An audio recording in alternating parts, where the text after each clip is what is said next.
Rob, that you were never going to get a new truck. Why would I say that? That never happened. Rob, help me out. So one thing I do with my vehicles, Rob, Trade them in. way too often. Usually about 2 years I'm trading them in. I don't even have the itch with this one. I've had the truck for 3 years now. I still don't have the itch traded in yet. So. See? I was right. Whatever. Guys, we're actually heading down to the dealership. I am trading in the truck today, so let's go see what we get.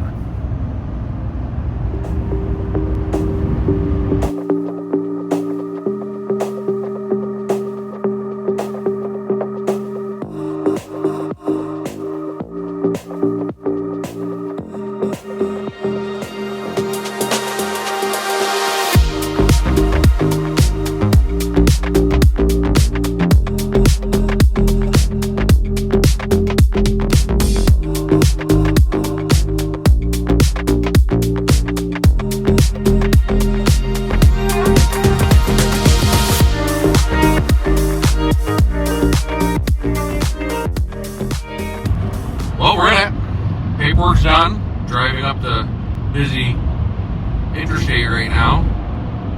What's your first impressions? It's a lot smoother of a ride. The other one was a bit hefty duty. Hit the bumps like we hit a ditch, but very spacious, lots of soft stuff. I really like the bigger screen. Can't miss a thing with that. Yeah, this is quite a bit more luxury than my other truck was. It's kind of weird to think that a 1-ton, though, actually rides better, and I think some of it is because of the Z71, so we're going to continue driving back up to the house, and we'll see you guys when we get back there. We'll do the full walk around, show everything.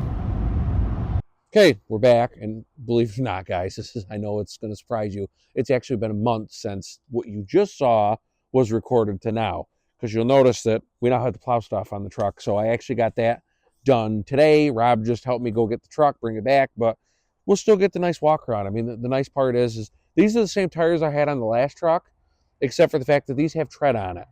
Where, you know, the other truck, well, Rob will put the picture up in case any of you forgot when I decided to off-road it. Well, that had about no tread left on it. So, but this is it. It's a 2025 Chevy Silverado 3500 HD. You'll notice on the hood, maybe, you might be kind of far away, you might not be able to tell, but it doesn't have the Duramax. I actually gave up the Duramax. I went back to the 6.6, which is the L8T.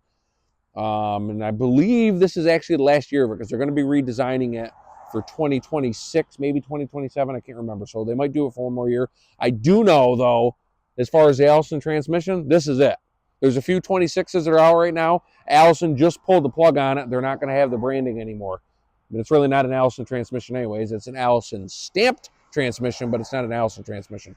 So Rob's going to come walk around. We're going to do a little bit of a look of all the stuff that we have. Like I said, this is an upgrade from the other truck. The other truck was a custom. This is an LT. It's a 2LT, so it has pretty much everything in it, just one step below the LTZ. Same mirrors the other truck had. This does have the nice push button to get in the truck, so I never have to take my keys out of the pocket, which I've gotten used to that real quick. We'll do the walk around and then we'll get to the inside of it. I actually upgraded the inner wheel wells on this and I put the carpeted wheel wells on it. This has the full parking sensors and this has the 360 camera that'll show you when we get in the truck. But the nice thing I like is that this has the power down. And for anybody that doesn't know this with these tailgates, it has the power up also, which is really nice. But because of the tonneau cover, you got to give it a little nudge at the end, otherwise it just pops back down. This has the fifth wheel prep package in it. That was one of the big things I had to have.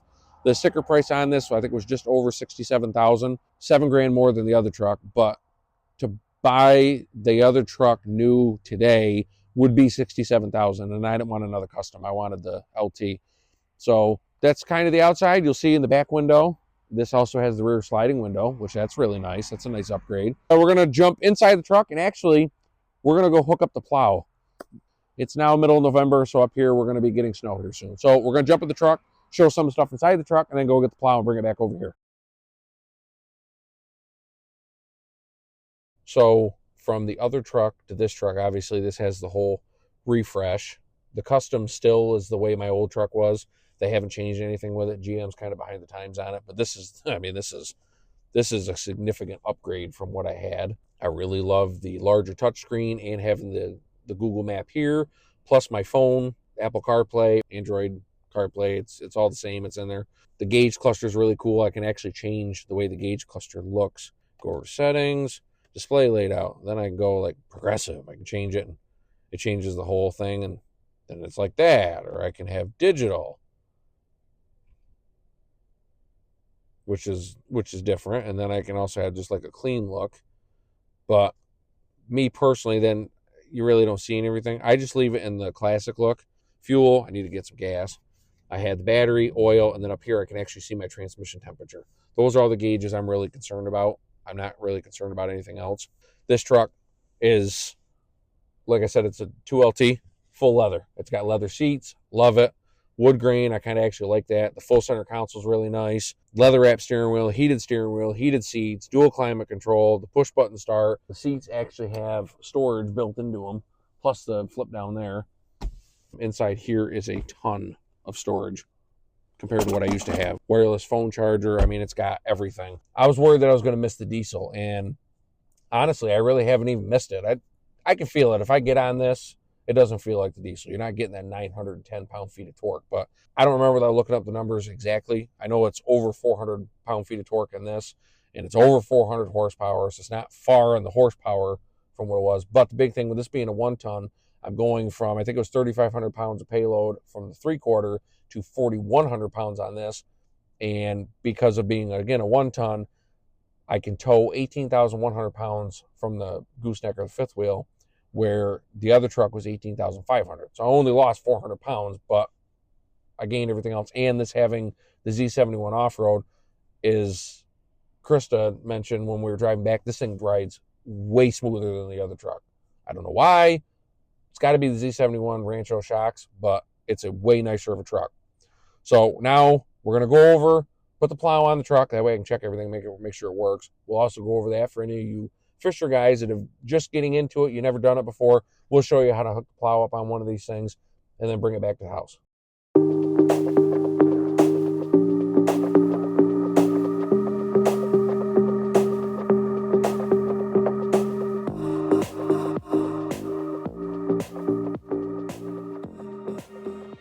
So, as I mentioned before, when we were outside the truck, the 360 camera.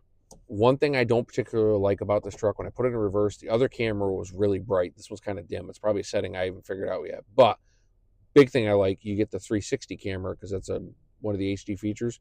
Also, when you put it in drive, it activates the front camera. But the nice part about that is when I hit this button, now it shows this. So I can actually see it as I'm driving up to the plow. I can actually see the plow better than I was.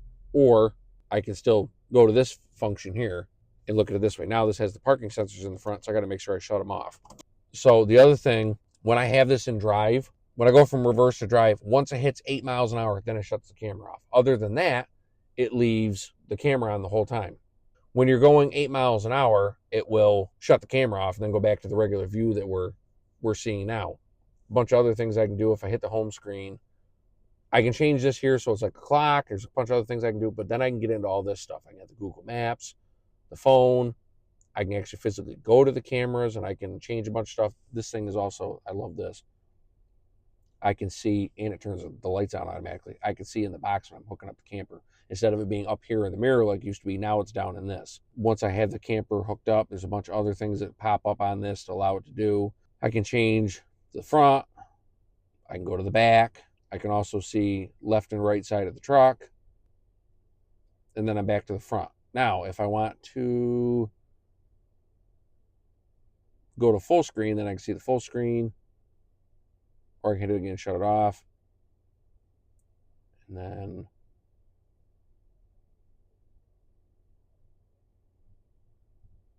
that's how you get to your backup camera.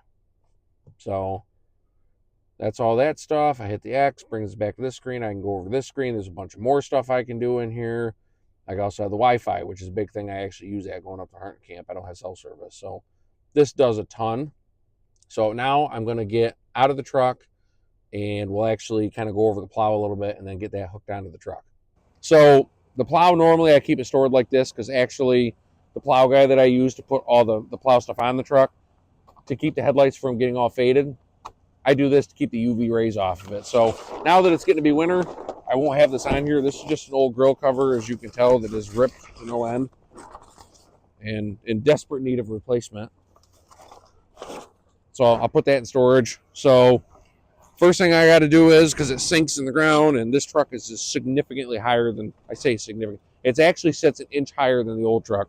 So I got to get this lined up right, and I can tell that I got the truck screwed up. I apologize for being dark. It gets dark quicker now.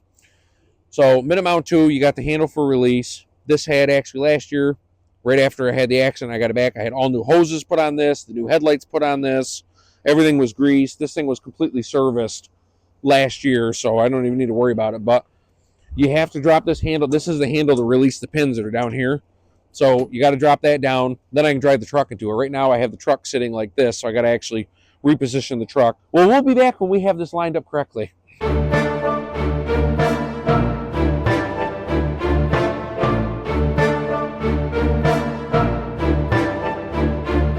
All right, so as you can see, the truck is now into the shoes or into the actual plow itself. Plows lean forward. First thing you got to do is lift the handle up. It's going to be a little loose right now because there's no tension or anything holding it. And then this is where it really sucks with these plows because they're super heavy. And they're awkward. First time I got this plow, I thought I was going to blow my you-know-what out when I'm trying to lift it because it's substantially heavier than the old one. And of course, this side didn't want to go in. So you heard the click. That was the one side that went in. And it's because the truck's not in. So this will happen. That side was in enough. This side wasn't because I still got the truck kind of crooked. So in order to fix that, I got to get in and, well, push the whole plow ahead. So hold on a second. Okay. Now the fun part. Okay. Now both pins are in. So this is where it gets really nice. The other plow was 3 wires. This one's only 2. And that's different from what it was. Okay. Good sign. Headlights work. Now we got to go to the other side and hook up the power plug.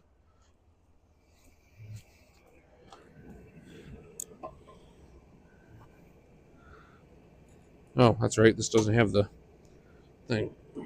Well, you can tell this is nice and stiff. There we go. Okay. Now we're hooked up. So next thing we got to do is make sure you lift the jack up. Otherwise, you're going to bend it. So that's this handle. You push the handle in for the pins. It locks in. Lift the jack up all the way, and then that locks in. Now I can lift the plow up. So I utilize the fish stick controller. First thing you do is turn it on, and then you lift it up. So this is all part of the Fleet Flex system. 2 wires. This can control a straight blade or the V-plow. So there's all these extra buttons. I can control each wing, each part of the V separately, or I can do a scoop, which then moves it forward, or I can do a retract, which brings it all back in. And now it's, when you're driving around V-plow, you actually want it in the retract because it actually helps with the aerodynamics of the truck. It actually pushes the air better. So that's it. It's on the truck. We're going to get back to the house, take it off. I probably going to have to wait till the spring to do it, but this thing really needs to actually be scraped down and painted. I just got behind and never got a chance to do it this year like I should have. It'll be fine for this year. It just won't look nice and pretty. If I can find time to get it in the garage and take the 2 stainless steel blades off, perfect. I'll fix it. If not, I'll just deal with it until next year. This does have a brand new cutting edge, new headlights, new hoses, new fluid. I mean, the plow's really ready to go for the season. So it's on the truck. We're going to get back in the truck. I got to get my little partner in crime. She's been hanging out over here with Grandma. And head back to the house. All right, so, you know, you might want to, I know it's not going to hurt the driver because I've already done this, but you might want to put something underneath the edge so it's not sitting on the blacktop. I know it's not going to hurt it again. I've already done it. I do like to get a block, though, to set underneath the jack. So that way the jack isn't sitting directly on the blacktop because there is a significant amount of weight on that. So I usually get that down. Drop the jack by pulling the handle here, releases the jack. And then I also release the handle forward. So I missed the block, so hold on a second. So now the handle is not actually locked. So what we have to do is come around to the front. First thing is take this A-arm. You got to make sure the plow is in float on the controller. and just push that A-arm all the way down. And then I keep forgetting the V plows stick significantly out further than the other ones because obviously you gotta have the room for the V. So in order to do what I gotta do, I gotta stand on this side. So come in here, straddle everything, and then you gotta kind of lift up until it does that. When it does that, it clicks. Now the jack is holding the weight. So then I lift up again. It's an effort. And then now the plow can come off because you got to lift up, drop the handle, that's to take the pins out. It's a nice thing about the Minimount 2s. Minimount 1s didn't have that. You had to fight with it, reach down and pull it. I hated them. These are much nicer. So then you unplug everything, put your cap back on, put this back up in here, which prevents moisture from getting in that. And then on the other side, unplug your power. So that side is for the headlights. If something happens to the plow, your headlights are still going to work. This side is part of the Fleet Flex, and it's really in there. It has your positive, your negative, and then there's a small plug in the dead center. That's actually your controlling wire. That's a third wire built into this plug. That's part of the Fleet Flex. So if you can see, and I'll put a flashlight on it so you guys can see, there's two big prongs in there and two small prongs. The two small prongs are what actually controls the plow to do all of its functions. It's almost like kind of like a computer wire. It's kind of weird. So that's it. Now the plow is technically detached from the truck. I can back the truck up. Perfect. And then really reset the pin. I will probably, just because it's going to be another month before we get snow, I'll probably put the cover back on this just to keep the headlights covered. I don't want them getting yellow to ruin. I mean, these things are over $500 a piece. All right, so now I'm going to back the truck off, and then the plow's off the truck.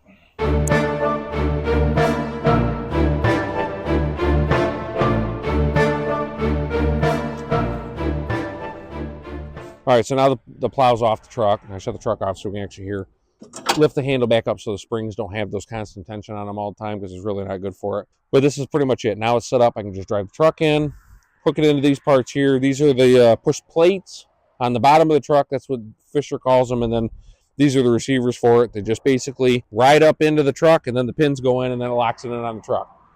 Fisher's is probably, of all of them, probably the best plow to have because they're the fastest to put on. Old ones, not so much. These ones a lot better. A couple things to talk about. We're going to turn around real quick. And again, it's dark. I apologize. But I can't control the sun or the fact that me and Rob both work and when we can do this because it's hunting season and weekends are pretty tight up for me. So we're going to pan over here. You're going to wave.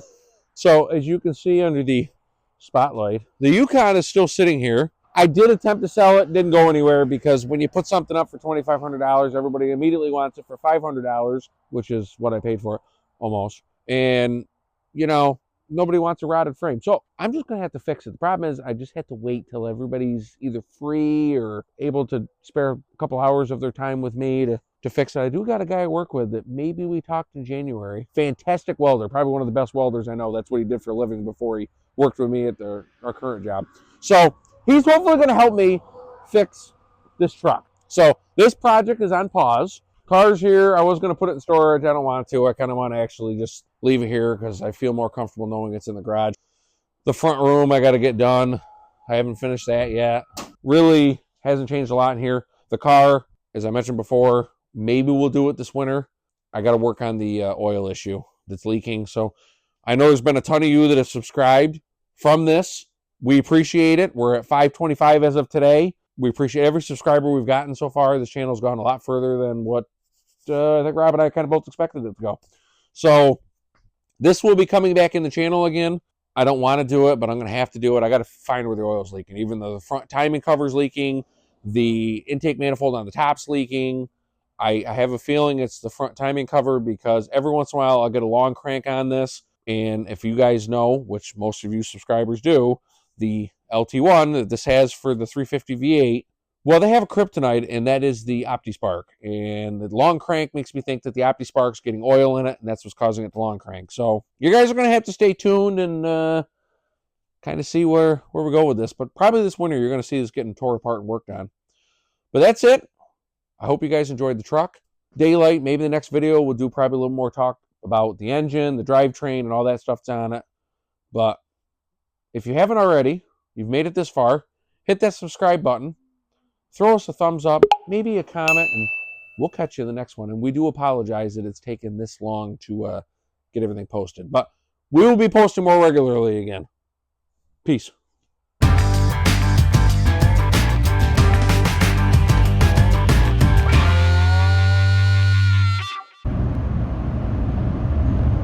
This is the part where you say, see, I was right. Don't stop recording. Oh, you're recording? Yeah. Oh, I didn't hear it go ding. Oops, another one for the end. Are you recording? Yes. Oh, so you recorded all of that? Oh, okay, that's nice. That's typical, Rob. So, all right. So I'm going to focus on this and then this. Right now? No, you can start looking at me. Okay. We're going to pause for a minute, Rob, because now I think about it. When you just showed the camera before, it still showed. Oh, no, it didn't because we were sitting there. You're right? Yeah. Okay. Anyways, back to what we're doing. Smurfs are blue. So now it's dark and you can't see me. Oh, I'm back to the light again. Which doesn't surprise me because I don't think I put 300 miles on it. I'm receiving a phone call. We're going to have to reconvene in a minute.